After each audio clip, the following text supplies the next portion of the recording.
आज Doubtnut app download करें। Doubtnut पर अपने सभी गणित, रसायन विज्ञान, भौतिक विज्ञान और जीव विज्ञान के डाउट्स का करो सफाया। बस प्रश्न की फोटो खींचो, एक ही प्रश्न को क्रॉप करो और तुरंत वीडियो सोल्यूशन पाओ।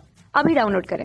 तो जैसा कि आप प्रश्न में देख रहे हैं, हमें 3 समीकरण दिया है और ये कह रहा है कि यदि इसका एक अशून्य हल हो तो हमें 4 विकल्प दिए हैं। इस स्थिति के हिसाब से हमें बताना है कौन सा विकल्प सही है। तो चलिए हम इसे हल करते हैं। ये हमारा 4 विकल्प दिया है।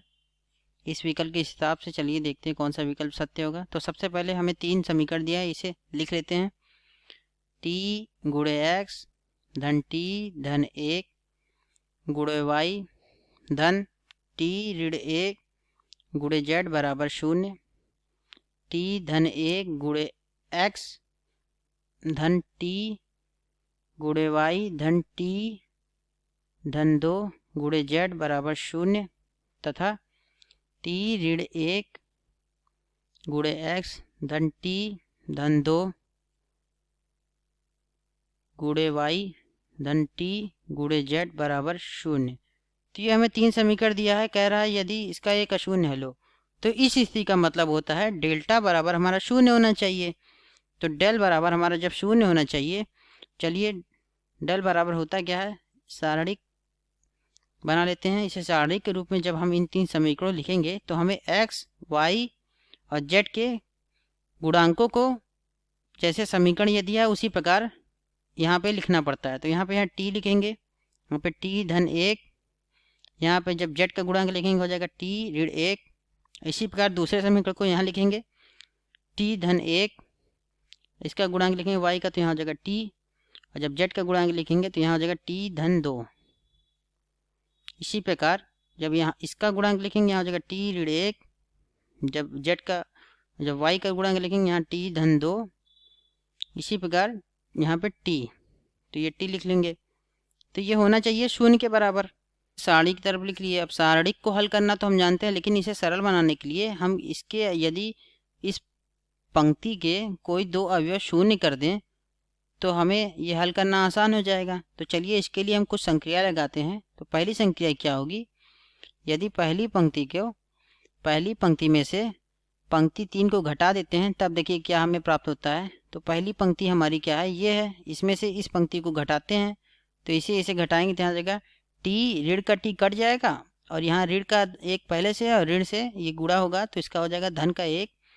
यहाँ पे हो जाएगा टी धन 1 और यहाँ ऋण का टी हो जाएगा, टी से टी कट जाएगा और यहाँ ऋण का 2 और धन का 1 तो यहाँ हो जाएगा ऋण का 1।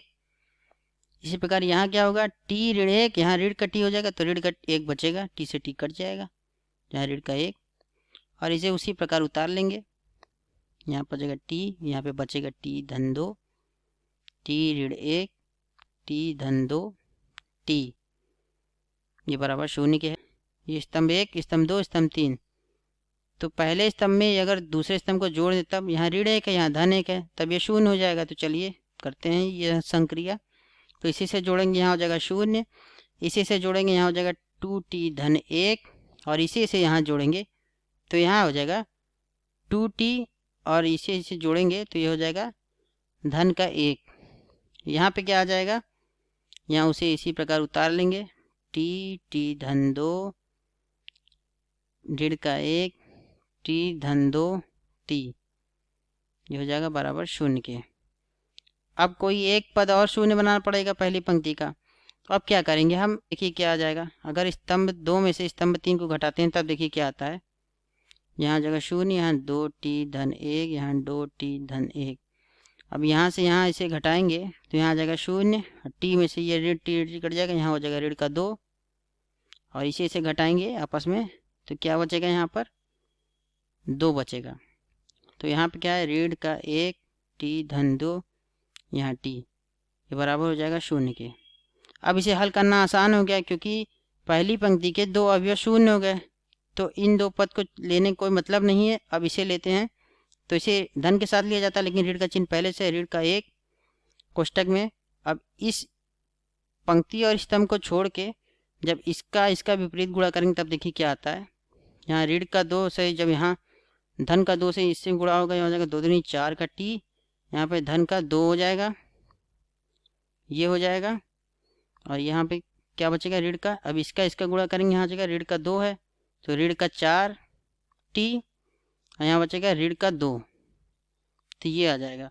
ये किसके बराबर होगा, 0 के। और इसके 2 पद शून्य पहले से होंगे, क्योंकि 0 का गुणा अगर किसी भी संख्या में होगा तो वो 0 होता है। इसी प्रकार यहाँ भी 0 होगा, तो इसीलिए हम पहले केवल इसको ले रहे हैं। तो इसके बाद जब ये ऋण का 1 उधर जाएगा, 0 के बराबर के उधर जाएगा, तो यहाँ पर क्या आ जाएगा, 4 का t धन 2, ऋण का अंदर गुणा करेंगे यहाँ तक धन का 4t, और ऋण ऋण धन, धन का 2 बराबर 0। अब यहाँ पे क्या आएगा, 4 4 8, 8t, यहाँ पे क्या 2 2 4, धन का 4 बराबर 0। अब ये 4 उधर जाएगा तो यहाँ आएगा 8t बराबर ऋण का 4, यहाँ t बराबर क्या आएगा, ऋण का 4/8, तो यहाँ हो जाएगा ऋण का 1/2।